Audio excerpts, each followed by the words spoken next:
one thing was very constant, that was not to give up on anything that I do, whether it was bowling, batting, winning the game for the team from an impossible situation. Because when you're playing a team sport, it is not about just me having that mindset. It is also about how you can get that mindset in the other 10 guys. So that was the challenge, and that is something, you know, I was quite motivated to do. There are ways of doing it, and I found my ways of doing it, whether it is by having a quiet chat with people in the changing room, or telling them stuff on the ground, but I had to do it. Can you give us an example of that quiet chat? Look, I would love to, but unfortunately, you know, it's a very auspicious day for everyone here. I prefer not to do it. We get it. Now we understand Yes. what you're talking about. You know, the 2023 World Cup. By the way, I was there for the Dharamshala match against New Zealand. I was right there. You played so well as a team. You yourself played so amazingly well. Everybody remembers that, right? And yet, in Ahmedabad, we saw what happened, right? And I can only imagine what would have gone through your emotions at that time. What did you tell the team after the match finished? In Ahmedabad? Yeah. Nothing actually, because everybody was so disappointed, and we just couldn't believe what happened. And it was a very tough time, honestly speaking, personally for me, because I really put everything into that World Cup, not just 2 months or 3 months before that World Cup, but since I took over as a captain in 2022, my only goal was to win the World Cup, whether it was the T20 World Cup or a 23 World Cup. So I was completely distraught, and there was no energy left in the body, to be honest. It took me literally a couple of months to get back to being myself.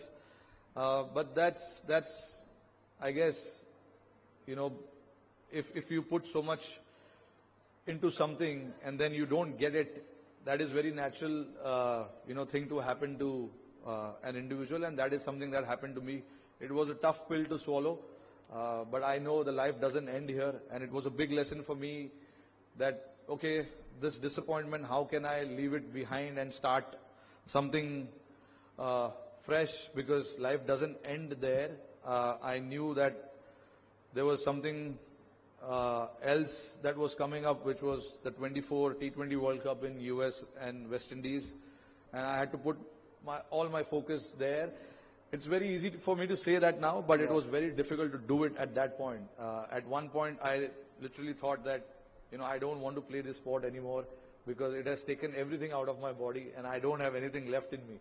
So it took a little while for me to get back, because I kept reminding myself that this is something that I love and this is something that I dreamt of, and it is right there in front of me, and I cannot let this go so easily. So yeah, it took a little bit of time, and it took a lot of energy, a lot of calculation, a lot of energy to get back on the feet and start moving again. Got it. And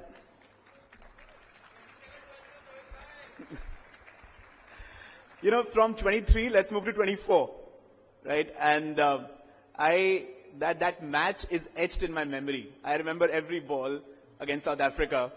And at one point we thought the game is gone, right? It was very clear that it's going to be very difficult to come back from here. What was going through your mind those last 4 overs?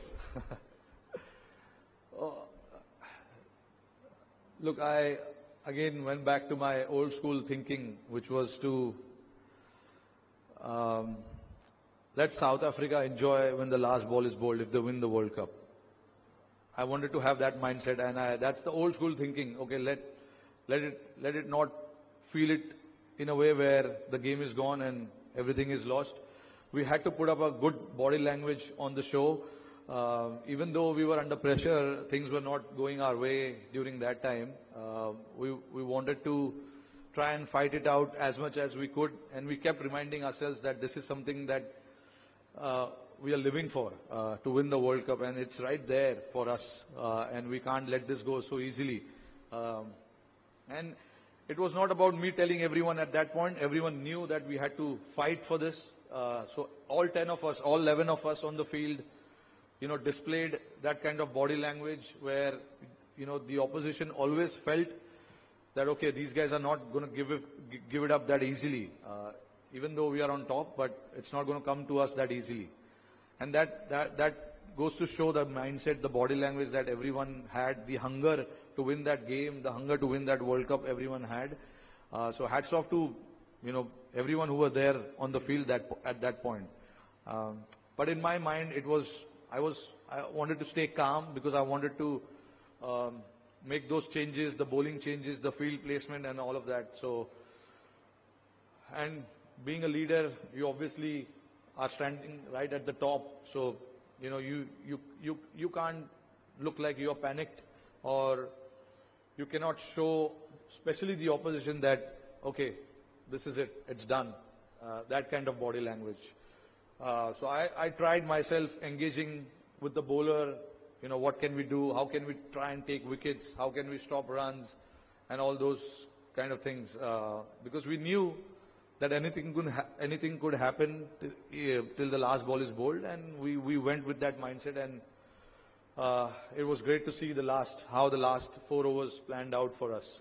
It was fantastic to watch that. Yeah, I've seen those 4 overs again and again on loop.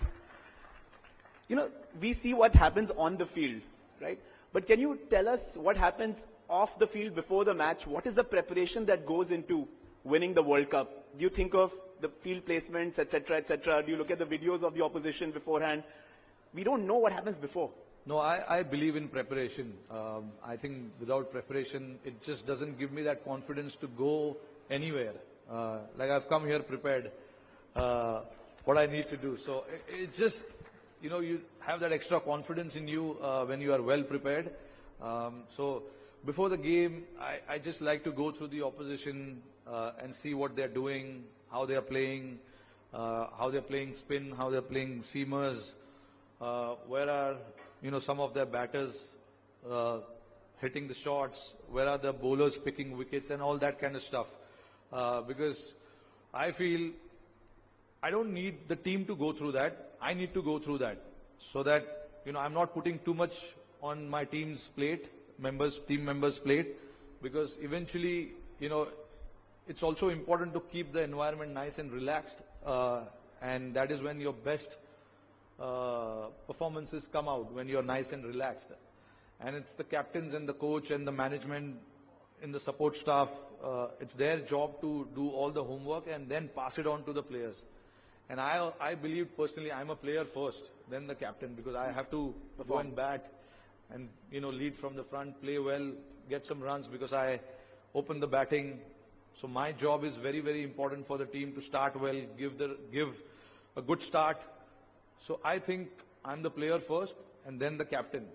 So for me also, I need to be relaxed to go and do the job. But I think at the same time, it's my responsibility also to prepare so that there's not too much on, the individual's plate. A lot is on my plate, which is fine. And I have always, even while captaining Mumbai Indians, it started way back in 2013 when I first was captain of Mumbai. And I felt that you need to give everything to your preparation. So that's how I used to do it. I used to prepare well and then take it into the game. Got it. Thank you. Now, there's this one match where Akshar was bowling his 3rd ball to take a hat-trick. Yeah. And you dropped the catch on the slips. That's the 2nd time I've seen you slap the grass after when you won the World Cup. How do you pull yourself up from a situation like that where you have let your teammate down?